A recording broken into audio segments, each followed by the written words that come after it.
සෝස මට වුණ කියනවා. ඒ කියන්නේ මම දන්නේ ඇයි එහෙම කියන්නේ කියලා. මම ඒ ටිකක් කියන්න ඕනේ. ඒ කියන්නේ සෝසා. දැන් ඔය රිප්ලයි කරලා තියෙන එකේ. ඒ කිසිම හරයක් නැති කතාව තමයි කියන්නේ.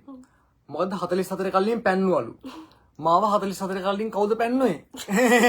මම ඒක යන්නේ. ඒකයි සීන් එක. මේ 44 නල්ලේ කොටලා තින්නේ වගේ. තේරෙනවද? ඒකයි සීන් එක. 44න් එහෙම ඒ කියන්නේ 44 අයින් කරන්න බැරි කැලිය අපි. ඒකයි සීන් එක. කවුරුත් මෙහෙම කරේ නැහැ. බොරු කියන්න එපා සෝසා. ඒ සීන් එක. තව එකක් කියනවා මම අත දෙන්නේ නැහැ කියලා. මම දන්නේ නැහැ. ඒ කියන්නේ මම නම් මම අත දෙන්නේ නැතුනට මම ශිල්පේ දෙනවා. ඒක සීන් එක මම දන්න කට්ටිය දන්නවා මම හම්බ වෙන කට්ටිය මම හම්බෙච්ච රැපස්ලා ඔක්කොම දන්නා මම දන්න හැමදේම කියලා දෙනවා කියලා. ඒ කියන්නේ මම ගුරු මුස්ටි තියාගෙන මම හැමදේම කියලා දෙනවා. මම දන්නේ නැහැ සෝසයි මට එහෙම කියන්නේ කියලා. මොකද මම එයාටත් කියලා දීලා තියෙනවා. ඒකයි සීන් එක. මට එයාත් මට ගුරු කියලා කියන කෙනෙක් තමයි. ඒකයි සීන් එක. මම දන්නේ නැහැ එහෙම කියන්නේ කියලා. මේ ගුරු සීන් එකක් දන්නේ නැහැ කියලා. මම උට කියන්න දෙයක් නැතුවට කියනවා. ඒකයි සීන් එක. සෙට් වෙන්නේ නැහැ ඒක.